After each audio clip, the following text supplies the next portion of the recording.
Welcome back to PLS 510. Today we're going to take up the topic of forage considerations for horse hay. I'm going to use this mnemonic device, the 5 C's of horse hay, to organize the lecture today. And you may have seen these before because I believe Dr. Laurie Lawrence uses these in some of her discussions about horse hay. And some of the points that we make, or I will make, are going to be from her as well. So the 5 C's of horse hay: cleanliness, consistency, convenience, composition, and cost effectiveness. Let's first take a look at cleanliness. And we want horse hay to be free from breathable particles in the hay that cause respiratory inflammation in horses, which is particularly problemsome. This can come from mold, and mold is mainly from moisture in the hay. From pollen, and pollen, of course, is on flowers and usually from weeds. Small hay particles, and when I read that and I think of things like the hairs that break off of red clover stems and leaves that cause dustiness in hay. And finally, dirt, and we've talked a lot about how dirt gets introduced into hay. Baling moisture, of course, is important because we want it to be baled, hay to be baled, at 15% moisture content or less, so that we have fewer viable mold spores and dust compared to hay made when it's 25% moisture or more. And of course, hay preservatives, particularly the propionic acid types, do help that. We also want it to be free from foreign material and problem things like blister beetles. Blister beetles can cause blistering, actually, of the GI tract in the mouth of horses that consume them. Blister beetles are most often found in alfalfa from the southwest and can be really problematic. Blister beetles are actually flower feeders, and they are also found mostly on weeds. And when we do find blister beetles in a hayfield, it's usually congregated around weeds. So one of the ways to eliminate blister beetles from your hay is to keep the weeds from the field. Another way is to not use a mower conditioner. And of course, we know that mower conditioners do help us cure out hay like alfalfa hay, but they will what's the word? They'll crush, that's the word, blister beetles in the hay when the hay goes through those conditioning rollers, if they're the roller types. Now, a flail mower will probably not kill the blister beetles and they can crawl off from the windrow. But if you crush them, then they obviously will be there in the windrow and in the hay when it is baled. We also want it to be free from foreign material, and there are plenty of examples of foreign material like bale twine, bale net material that get baled up in hay from time to time. And we want to have it free from problem plants, and I want to show you an example of a problem plant.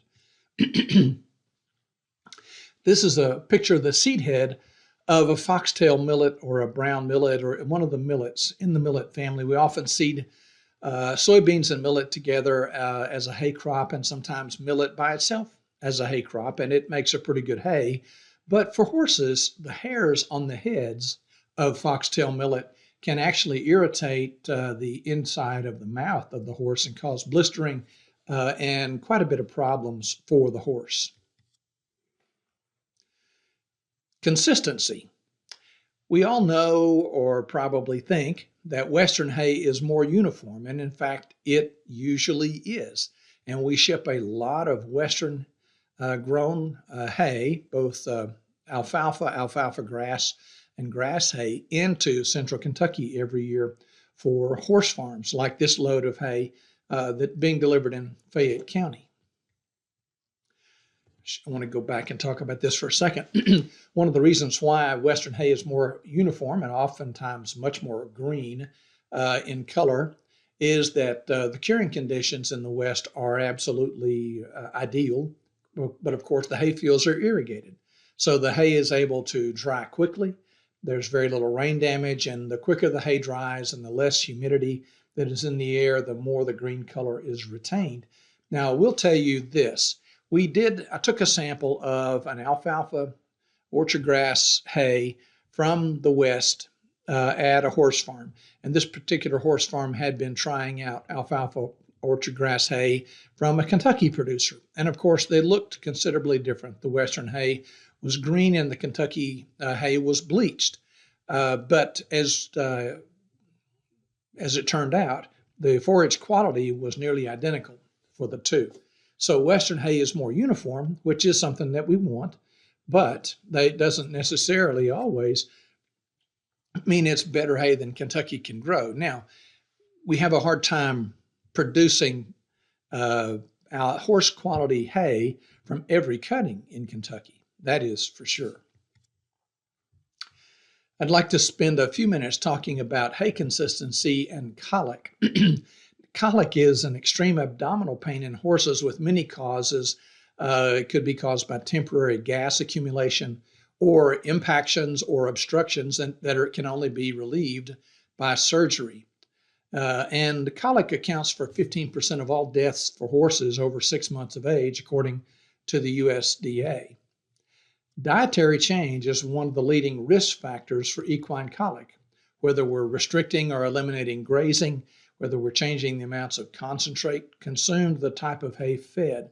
So hay quality and quantity should be as consistent as possible.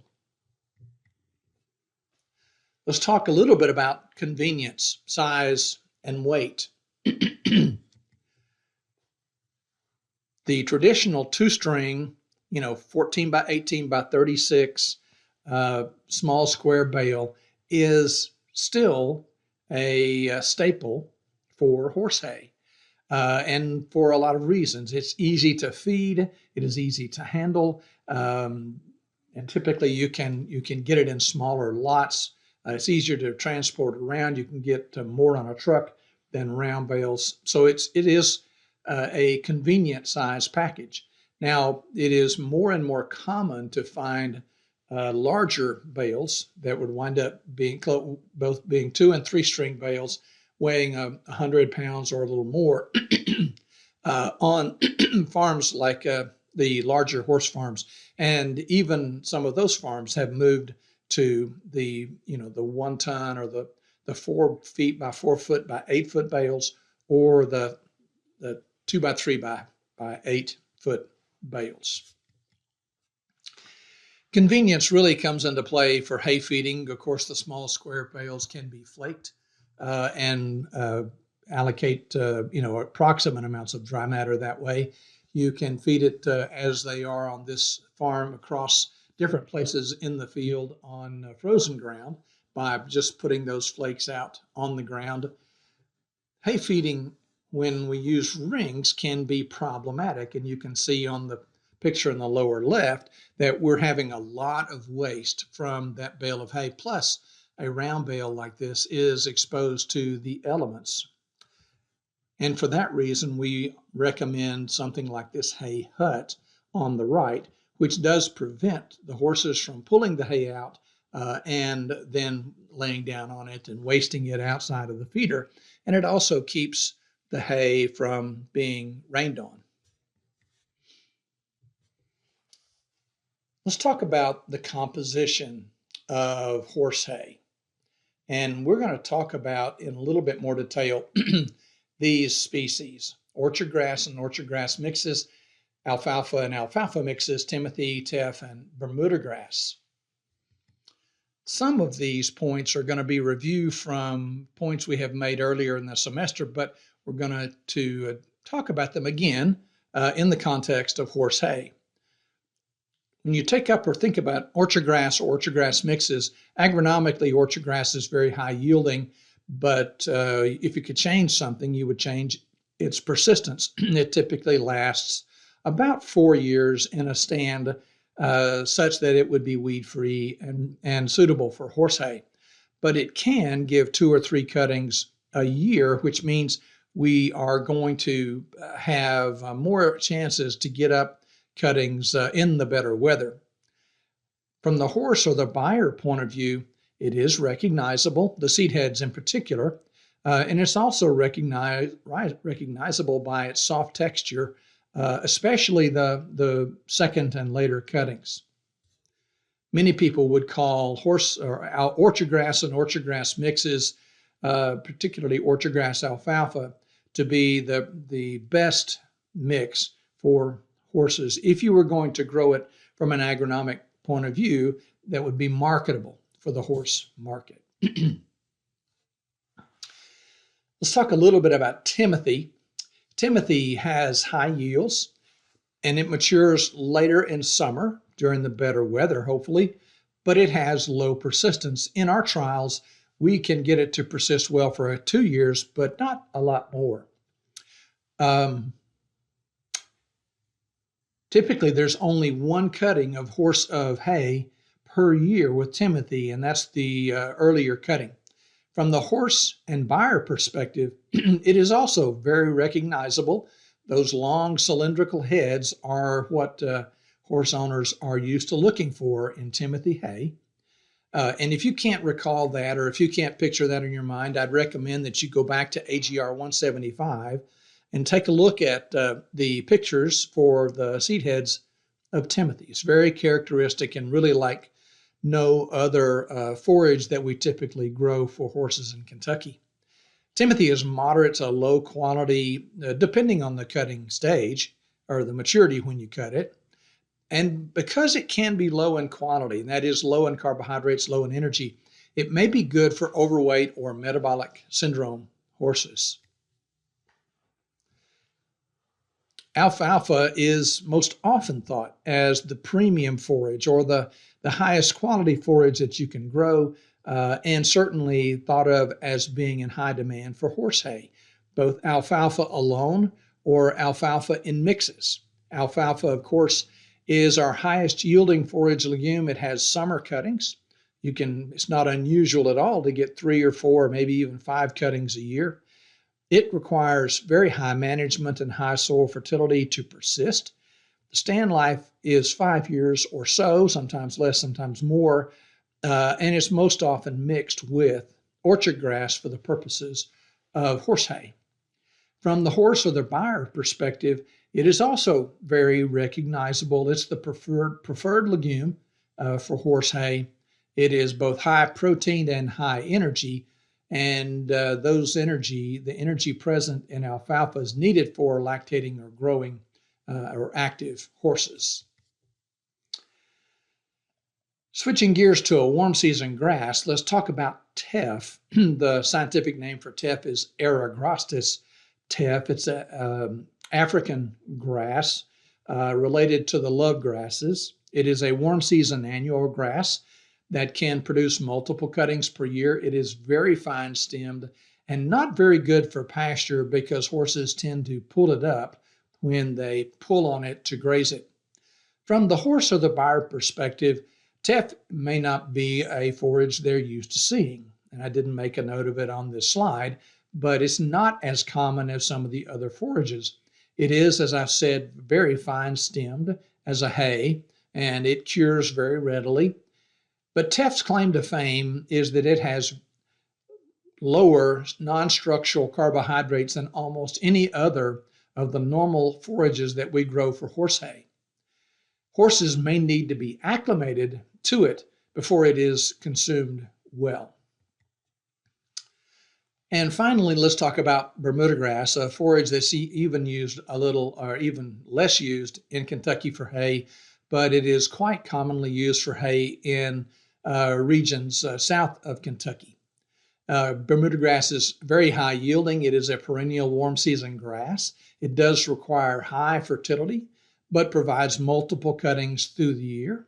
And you may get Bermuda grass by sprigging vegetative parts of the plant or by using seeded varieties. From the horse or the buyer perspective, it's not usually found in Kentucky. So again, like teff, when you feed Bermuda grass hay, the horses may need some adjustment time before they readily consume it. It is typically lower energy generally than cool season grasses, and it is also a very fine stemmed hay. So if you take a look at the composition of the species, that we typically think of as horse hay in Kentucky, then you would look at orchard grass mixes, timothy, alfalfa and alfalfa mixes, teff, and Bermuda grass. Going further about composition of common forages that we use, composition in this sense, in the forage quality sense. This is different types of forage that we may think about using in a horse program, and then compare and looking at their digestible energy in megacals per pound, percent NDF, percent crude protein, percent calcium, and percent phosphorus. Spring pasture has more energy and more protein than any of these hays, and that would be, we've shown that before, talking about the general forage considerations for horses lecture. Alfalfa mid-bloom is the next in quality, or alfalfa hay early bloom is even better in quality in terms of energy. When you drop into the grasses, then you can see that the energy level goes down, as does the protein. And take a look at the effect of species, legumes versus grasses, and maturity on the protein and energy composition. The less mature that the forage is, the higher the energy, the higher the protein, and the more mature, of course, the opposite occurs. If you think about nutritional needs in relation to the composition, particularly for energy, calories, and crude protein, this is a table of the daily nutrient needs of different classes of horses from the NRC in 2007. You go from having a mature gelding light work, needing very little energy, mature gelding moderate work, a little bit more, and a little bit more in terms of energy, or quite a bit more for the lactating mare. And a yearling, 10 months of age, falls back in terms of energy needs. And of course, the protein needs of these lighter working horses is quite a bit less than that of the lactating mare.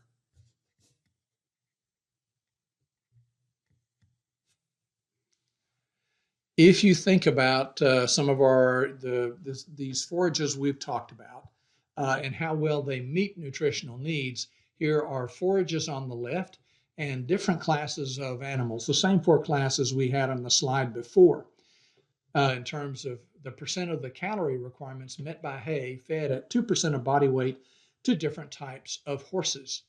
For pre-bloom alfalfa, you'd have to, it well exceeds the energy needed for both the mature horse at light or moderate work, but falls short on both the yearling and the mare by quite a lot. Full bloom alfalfa, even more so. And then you go into the grasses or a grass timothy mix, and you can see how well it does. So you can tell that especially for growing horses or lactating horses, that we're going to have some of the better forages, and we're going to have to supplement as well. But on mature horses, then we have quite a few hay options that will work, and quite often we can feed them without any additional supplementation at all. I'd like to remind you of things we've said about something called the equine metabolic syndrome, which is a collection of symptoms that places horses at high risk for laminitis, and that's inflammation of the hoof lamina. Insulin sensitivity is the key symptom, and I liken that to the diabetes syndrome in humans. In order to feed the metabolic horse, we need a diet low in non-structural carbohydrates. So we need that low energy, high fiber forage, and that's ideal. The examples that we could pull together from what we've talked about already for hay, timothy that is mature would be one of these, and teff, that warm season annual hay.